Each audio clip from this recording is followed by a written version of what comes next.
folks, myself Hemant Gupta. I am one of the 4 very proud co-founders of Yulu. I'm sure you know what Yulu is about. We started this journey more than 3 years ago when all of us came together in Bangalore somewhere in Q4 of 2017 to fulfill a dream for a greener and a more efficient tomorrow for us and for all the citizens of the country.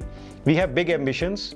We are using the latest technology in terms of electric vehicles and in terms of so many other technologies, in terms of data, in terms of what apps can do to change the day-to-day commute of users who want to go to office, who wants to do errands, who wants to just have fun on a weekend.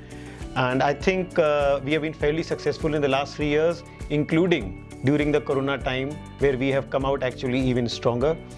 Yulu is a fantastic team. From the humble beginnings to where we are, where we have hundreds of members who are doing stuff right on the road, cleaning and maintaining the bikes, up to very high-end techies who are building the apps, who are making impossible possible.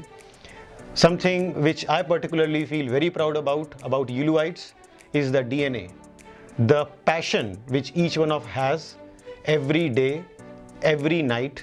Our operations run 24/7, 365, no Sunday, no weekends, but the energy and the zeal with which we work every day to make sure that our customers get a great experience is something I'm extremely proud of. We run a very challenging business. It's on the road, not the safest or the coolest place to be. There are weather conditions, it's raining at times, but we are always on the job as a team everywhere. So folks, with whatever you have heard, guys and girls, men and women, if you want to make a change, a meaningful change, welcome to Yulu. We would love to hear from you. We put in a lot of effort in filtering and going through all the applications which we receive, and looking forward to see you in the Yulu world sometime. Thank you very much.